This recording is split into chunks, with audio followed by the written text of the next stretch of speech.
Therefore shalt thou serve thine enemies which Yahuwah shall send against thee, in hunger and in thirst, and in nakedness, and in want of all things.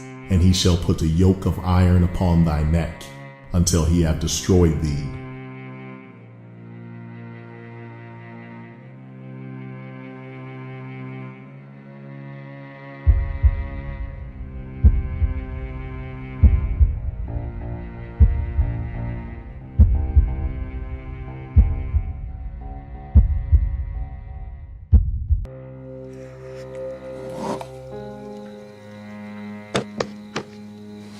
Who's your little friend?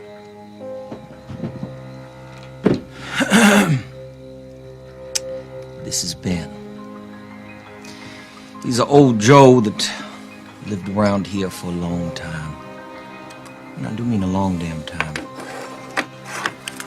Old Ben here took care of my daddy and my daddy's daddy till he up and killed over one day. Old Ben took care of me. Growing up the son of a huge plantation owner in Mississippi puts a white man in contact with a whole lot of black faces. I spent my whole life here, right here in Candyland, surrounded by black faces. I seen them every day, day in, day out. I only had one question. Why don't they kill us?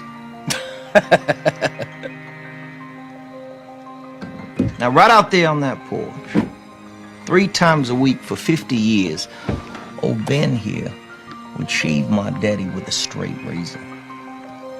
Now, if I was old Ben, I would have cut my daddy's goddamn throat, and it wouldn't have taken me no 50 years to do it neither.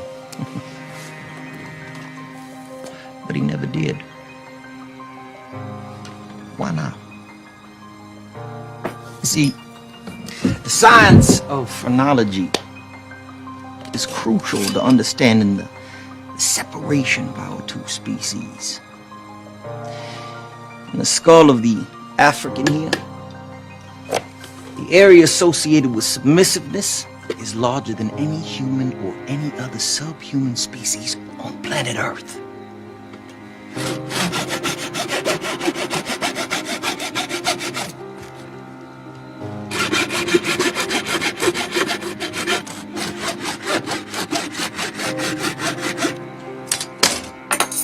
If you examine this piece of skull here,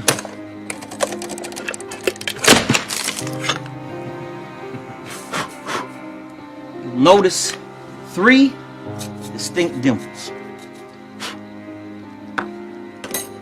Here, here, and here.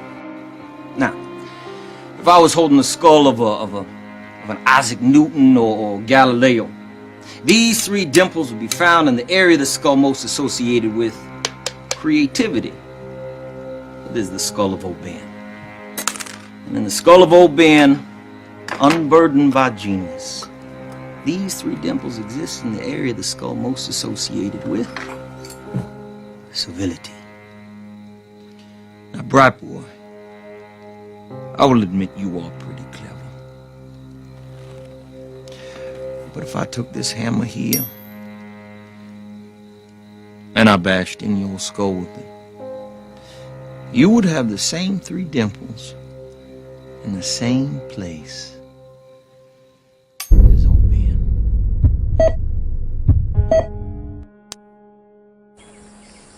Wives, submit yourselves to your husbands as if fitting in the Lord. Husbands, love your wives and do not be harsh with them.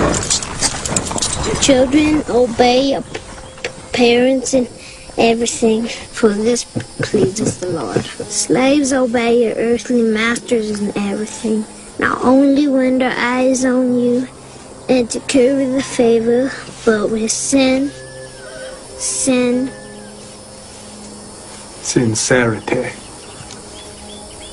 sincerity of the heart and referring to the Lord. Oh, I don't believe it. How old are you, boy? I ain't been on yet, sir. Pay up, gentlemen. It's dangerous, you know, teaching them to read. That's true. Matt Turner was taught to read. Nonsense. Let me show you. Boy, can you explain to me the meaning of what you just read? No, Master. See? It's like a parrot reciting Shakespeare. Well done, Elam. Well done.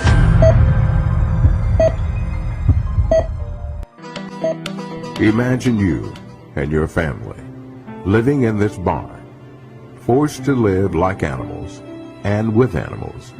No heat, no electricity, none of the things we commonly take for granted.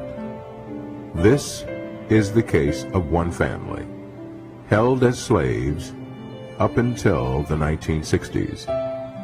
We found this barn at Grange Hall Road and MS Highway 568 near Vicksburg, Mississippi in July 2009. This is the true life story of former slave Mae Louise Miller. Well, you know, I came from a very poor family, and we was in slavery. We didn't have food, clothes, shoes.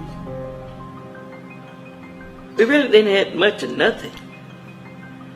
And the clothes we had was a cocoa sack. Each one of us had a cocoa sack with 3 holes cut in it, and that was your clothes.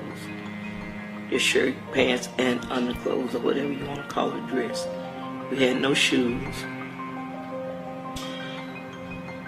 We had to kill what we eat. We didn't have a stove. We really didn't even have a house. We lived laid on the grass, on the dirt. The hay was our bed, and we covered with the hay was our cover. We laid with snakes. We ate snakes. We ate the crickets. We ate the worms.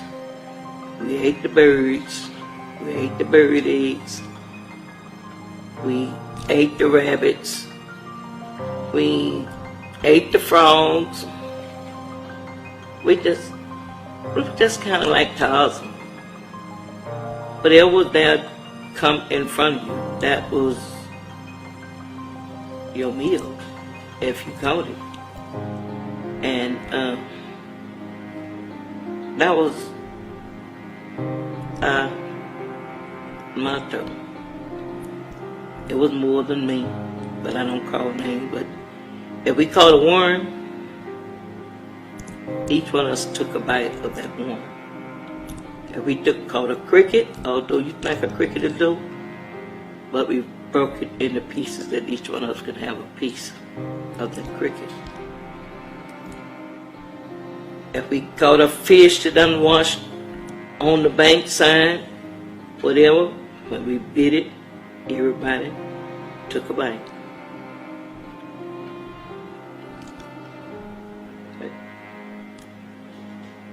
President Abraham Lincoln issued the Emancipation Proclamation in 1863.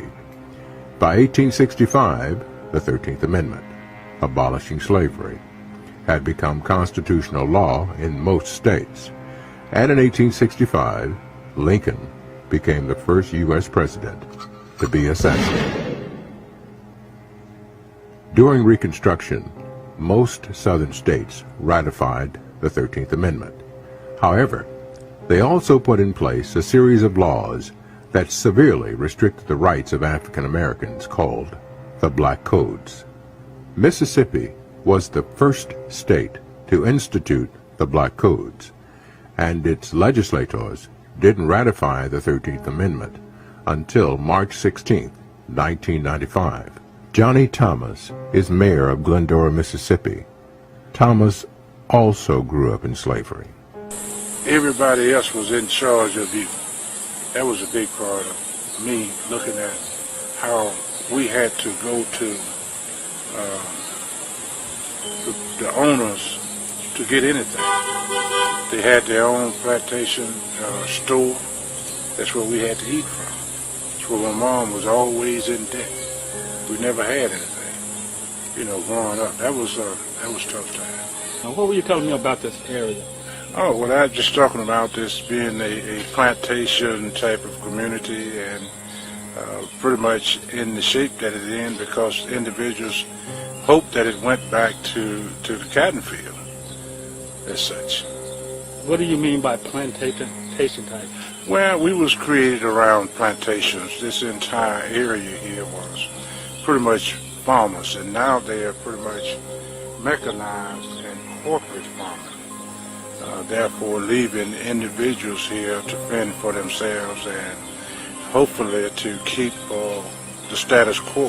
When I say status quo, keeping individuals without. It is their mission, it seems, that this community stay poor as it was in the past. I'm a part of the Swan Lake. The Swan Lake community was owned by the Floats. And the Floats own the plantation in Swan Lake as well as in Glendora.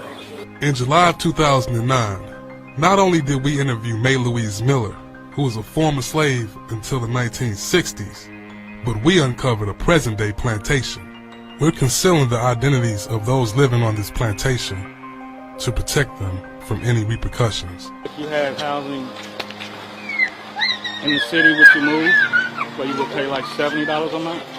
Well, as long as it's around where I stay, yeah, I can do that. You know, we couldn't get them to say anything about the owners on camera, but they explained to us off camera exactly what was going on, and they said to us if we were able to get them off of the plantation, that they would give us the full story on camera. Human rights activist and writer Dick Gregory explains the mentality of present-day slavery.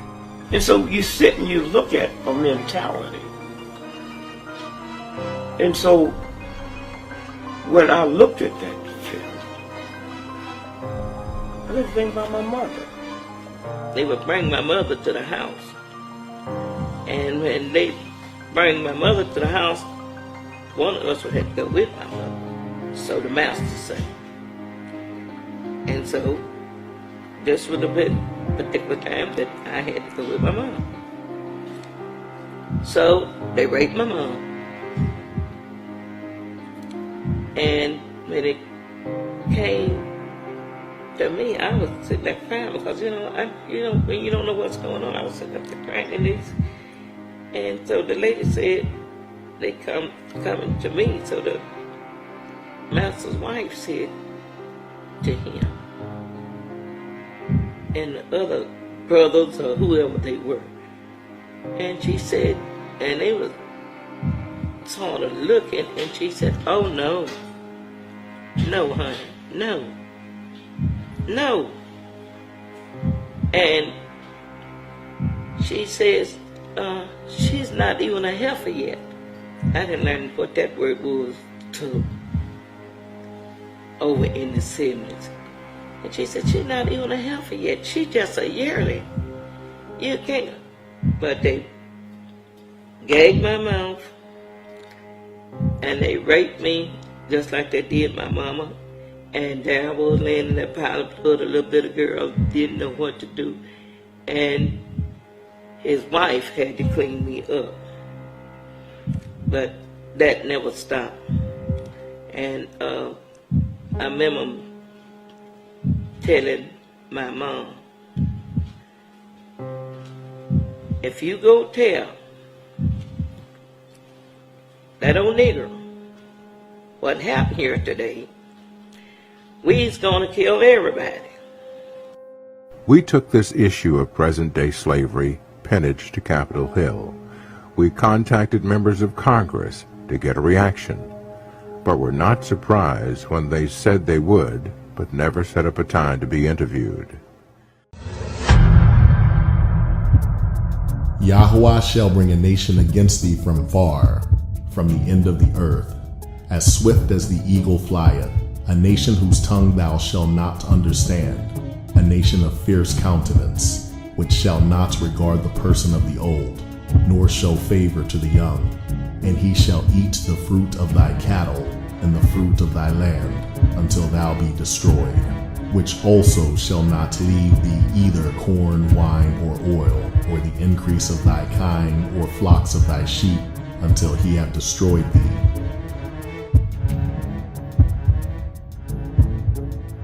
Swift as an eagle, that's a symbol for America and many other European nations. We didn't always speak English. There's a church that the slaves built, and on the pews of this church, these slaves wrote in cursive Hebrew writing. This is First African Baptist Church, the oldest black church in North America. The building built by slaves. The gentleman that laid the first brick laid the last. The balcony hold pews that actually were built by slaves. They have the oldest information in this building. That information is written in cursive Hebrew writing. Downstairs, the air holes that the people, when they hid beneath the floors, they were able to use are actually African prayer symbols. America is that fierce nation that didn't regard the young or old. To this day, there are videos of white officers killing old and young people, beating black children like they're adults. When these officers saw Tamir Rice, there was no questions asked. And in 2 seconds, that young boy was gunned down. Yahuwah shall smite thee with madness, and blindness, and astonishment of heart. And thou shalt grope at noonday, as the blind gropes in darkness. And thou shalt not prosper in thy ways, and thou shalt be only oppressed and spoiled evermore, and no man shall save thee. Thy sons have fainted, they lie at the head of all the streets, as a wild bull in a net. They are full of the fury of the Lord, the rebuke of thy God. All you need to do is take a trip to the hood, and you'll see young black men in the streets like wild bulls caught in a net. You can't even walk by them or even look at some of them without getting into some type of altercation. Ask Marvin Winans what happened when he decided to go to a gas station in Detroit. They had all these young black men in front of the gas station. We're following breaking news on Detroit's west side, where Pastor Marvin Winans has just been carjacked and robbed. 7 Action News reporter Tom Waite is live. Tom, what happened and what can you tell us about the pastor's condition? Is he doing okay? He is doing okay, Joanna and Diana. In fact, take a live look. The pastor is now speaking with police and telling them exactly what happened. We're at Linwood and Davison here on the city's west side, and this is what happened. As far as we know, the pastor had come here to this gas station, the Citgo. He was in an Infinity vehicle. He'd come inside, possibly into the convenience store at the gas station. He was then approached by a couple of men, we believe, maybe more than that. He was roughed up. They took his Infinity. As far as we know right now, it's still out there. We're making up a graphic as soon as we can, but again, it's a QX56 Infinity 0DRT73. That's the license plate again, 0DRT73. But the most important thing is the pastor is okay. Of course, Marvin Winans with an incredible legacy here in Detroit. Most recently, he spoke at Whitney Houston's funeral, and he is now talking to detectives about exactly what happened and trying to help them. The pastor is approaching us, so he can tell us exactly what happened. Pastor Winans, we're live. Can we get you real quick?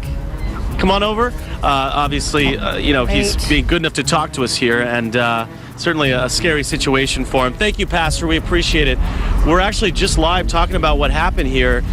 If you could tell us, you'd come to this gas station to get some fuel? Yeah, just I was on my way to Toledo.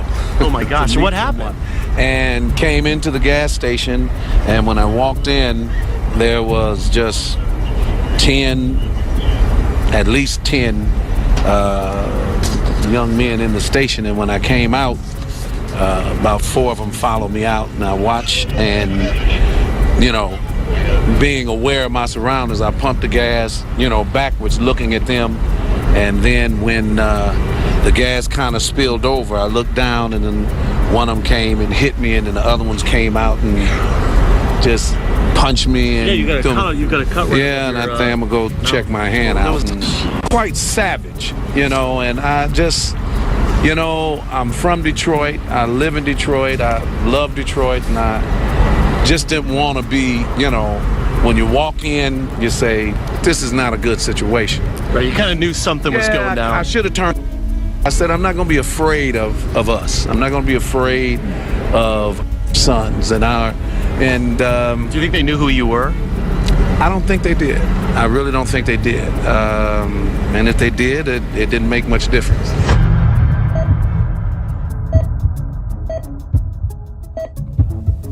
The reason that our young men are so out of control in the neighborhood is it's specifically, I'm going to say, dealing with the media. Media pushes so many things across the airways. It's almost as though that they're training them in the way that they should go. You speak to music. Music is telling them to put a frown on your face, to try to look hard, look like a suspect rather than a prospect. And it's all dealing with Satan's plan. His plan is to cause the young man to do what he wants them to do, which is totally contrary to the laws of Yah. And movies, don't let me speak to movies. Every other movie out there deals directly with and against the laws of the Most High Yah.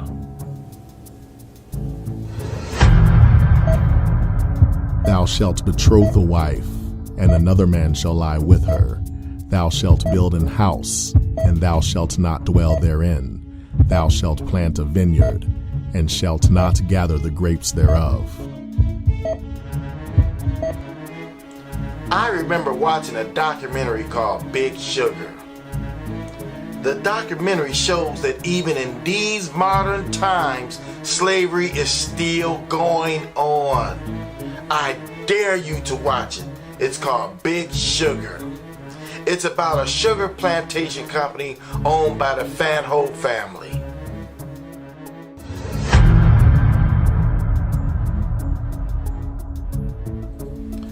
Billionaire Cuban brothers Alfonso L5 Fanho and Jose Pepe Fanho that owns the sugar company that produces most of your white sugar that's sold throughout the United States, including Domino Sugar and even off-brand sugars. The people from Haiti needed jobs, so they went to the Dominican Republic to work for this sugar plantation. The plantation owners would take the passport of all of the people that they hired for jobs, and then they treated them like slaves, and they would not allow them to even go back to their country. These workers who lived on Centro Romano, Dominican Republic, a Fanho-owned plantation, go hungry while working 12-hour days to earn only $2 a day. They won't allow them to even grow their own food.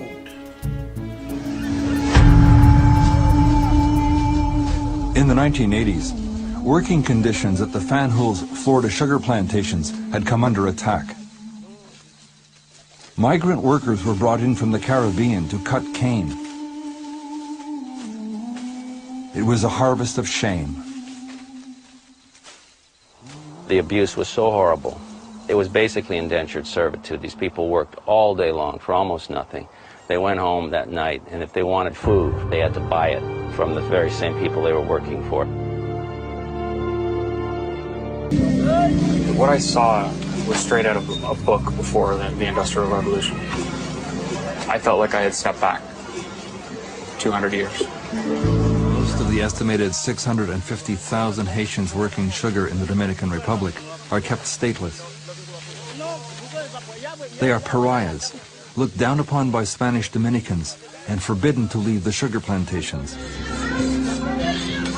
He doesn't eat for the day. I mean, he goes out in the morning without having any breakfast and cuts sugar cane until nighttime. When the food runs out in the house, the children go to the sugarcane fields, break off a piece of sugarcane, and sometimes that's what they have to eat for the day. That's dinner. The sugar plantation workers of the Caribbean today are almost all from families brought from Africa as slaves.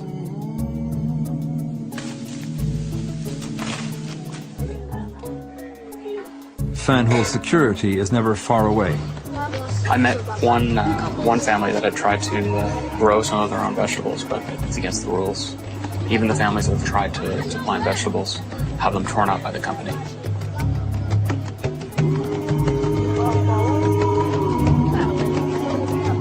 This is modern day slavery.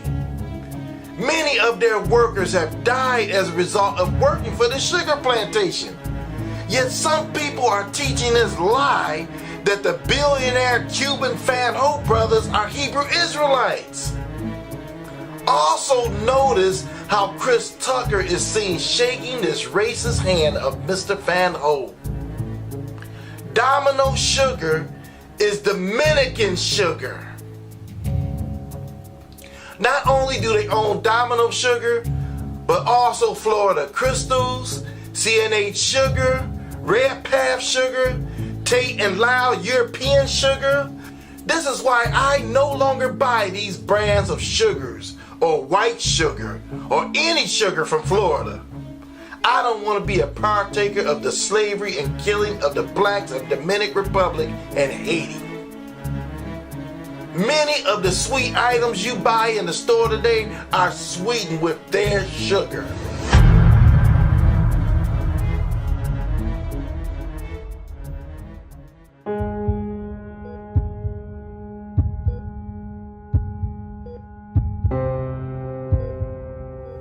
Well, when you speak to crime in the inner city and the black community, first thing that comes to my mind would be the fatherlessness.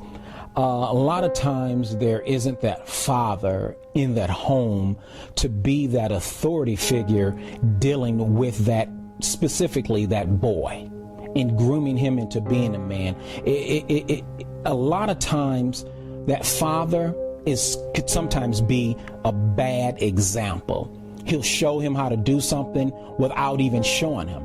It's basically his attitude and how he deals with the mother, how he deals with his sister, his grandmother, and whatever it may be. And sometimes you would hear how the young men are groping around in the noonday.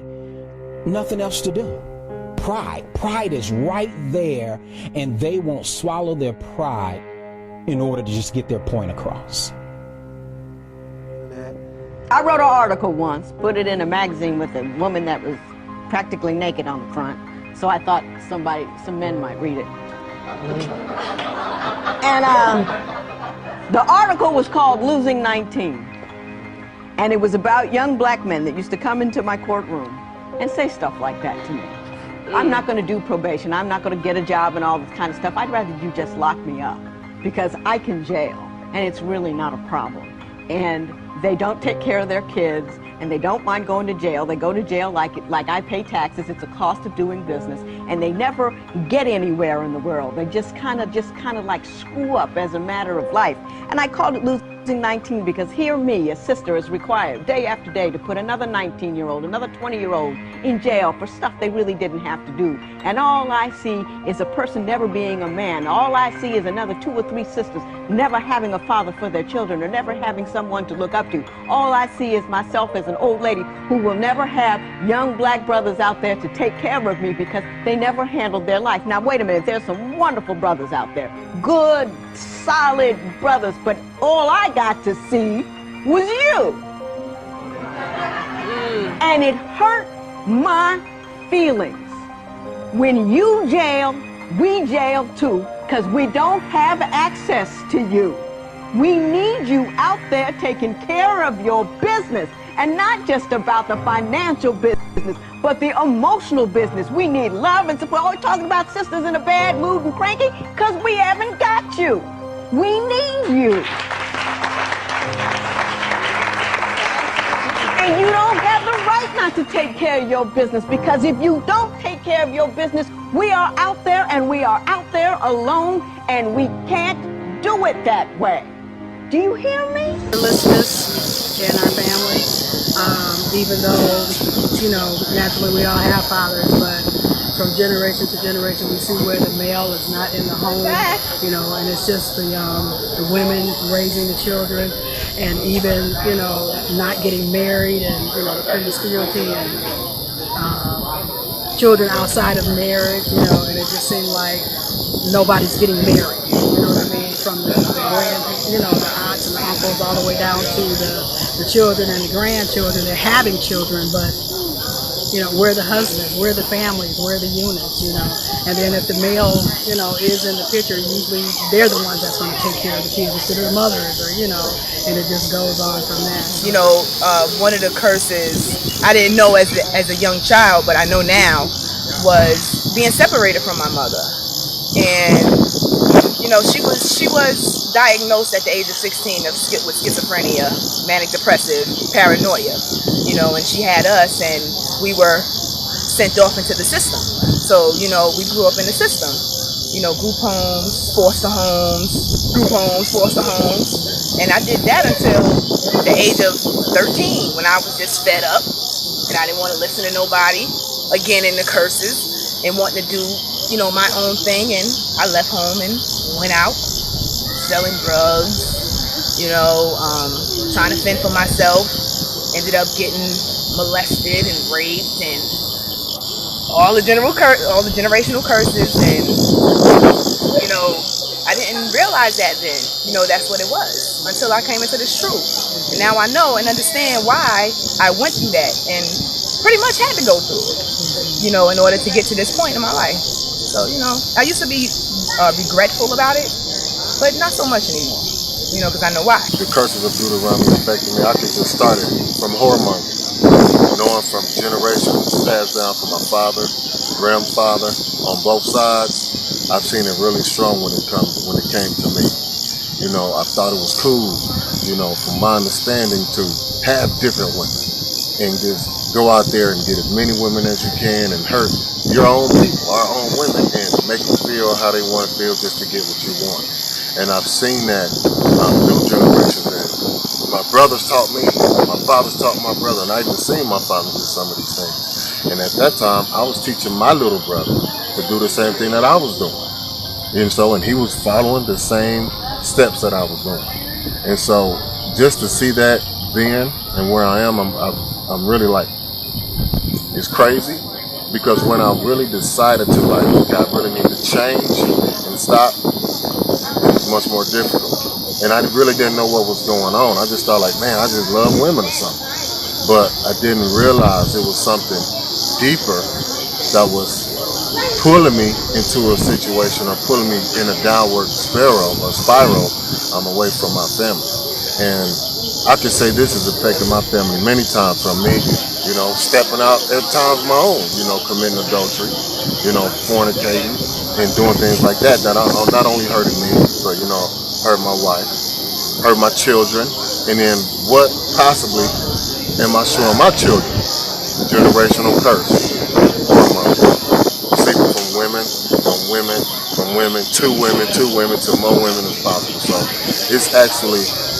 it's hurted me, but I've learned a lot from it. And so I know the difference. And it's a real, that spirit of whoremonger is so strong. It's so strong, and we don't really realize what it is and how strong it is until we're trying to get out of it. Because we're so blind. That's all. To me, that's another part of the delusion. You know, and see, that's when I really didn't get to know myself, because I was so spread it out among different women. Probably 3% of myself was together. Everything else was spread it out amongst all the women I was with all over. So it's affected me in a serious place to where, you know, I really didn't know who I was until I had a serious encounter. And he revealed that. Okay. So the generational curse have affected me in the following way. I believe because of the drugs in the community and the lack of fathers that actually take the father role, I feel like it's had a devastating effect on my life. Personally, my mother actually is raising 4 of a cousin of mine kids, 4. This is because my cousin is off on drugs and no fathers have ever stepped in to do what they were supposed to do with the kids. And so one of these kids that my mom is raising actually hurt my daughter.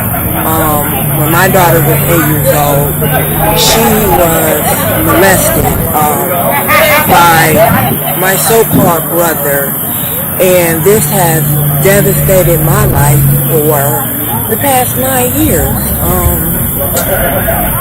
It feels like it was just yesterday. I haven't been able to get over this thing, and I think about this every day. I pray to God to put it in my heart to forgive, but I haven't been able to get to that point of forgiveness, and I hope that Yah is able to work with me and show me and guide me to where I need to be in my life. My father, he wasn't there for me. He lived maybe 15 minutes away from me my whole life, and he was never there. Since a kid up until an adult, he was never there for me personally, so I have a lot of hatred there too because of that. So I hope that y'all can forgive me for having so much anger in my heart. I don't know what to do. I guess I'm lost and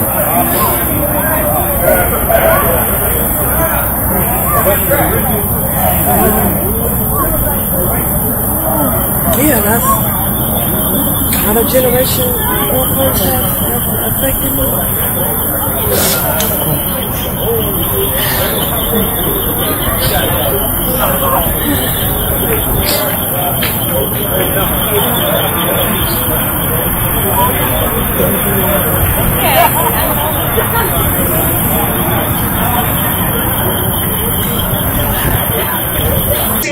This little boy eating all the grapes and he ain't even paying for it. He been eating these little grapes and his mother sitting right there and she don't even care. Look, got his hand in the grape, look. Look, look, look. He's just sitting here eating. Huh. She ain't got no control of kids. See what happened? This will be happening. This is shit that goes on in New York. No, he eating and she ain't saying nothing. She ain't gonna pay for it. Hey, your mother pay for that? She should know. If I work in the store, then you'll be in trouble.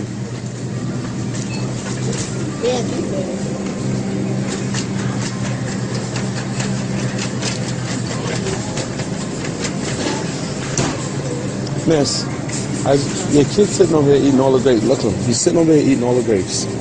He's sitting over the grapes, and nobody, you're not saying nothing to him. Kids just running all over the place.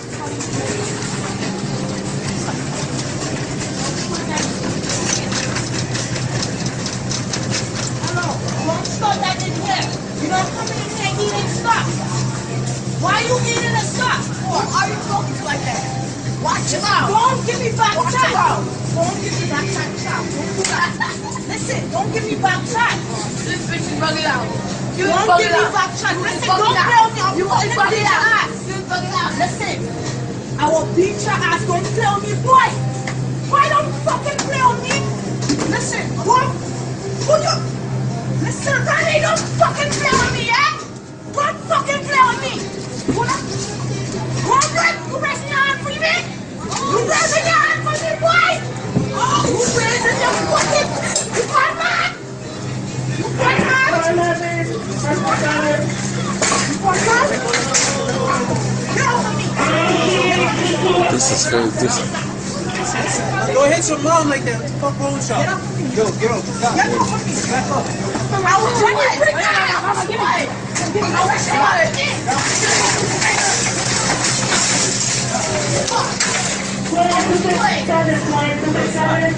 World star. Listen. Bring my fucking here. Fucking murder. Who cares? Fucking sick of these damn kids. Fucking sick of these men. Bring us here. Bring us here. World star.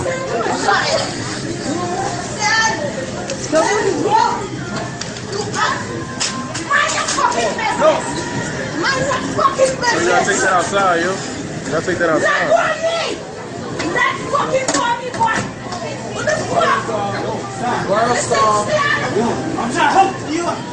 World star. Listen. Let go of me. Ronnie. Listen, hear your fucking mom. Yo, come. Outside. Let go. I'm to get my mom out of here. World star. World star. Bring your ass here. Bring your ass here. You tore my fucking leg. Yo, Miss, you gotta leave the store now with that, man. Bring your ass here. Your man, come. Come bring my way. You fucking. Go. Police are coming. You gotta get up.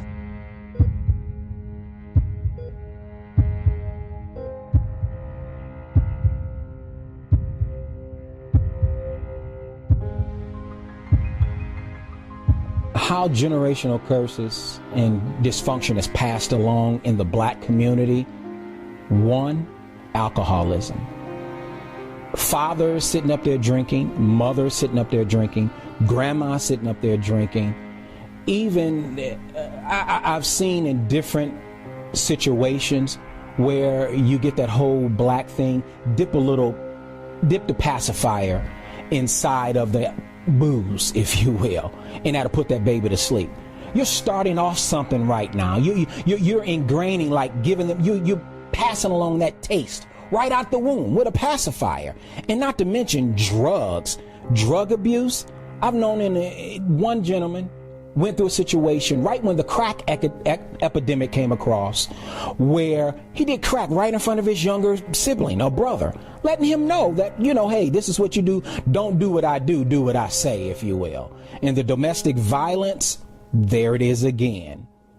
The son or even the sister seeing their daddy smack the grandmother or mother around, and they figure that that's an okay thing to do. It's what you do to keep them in line. Seriously?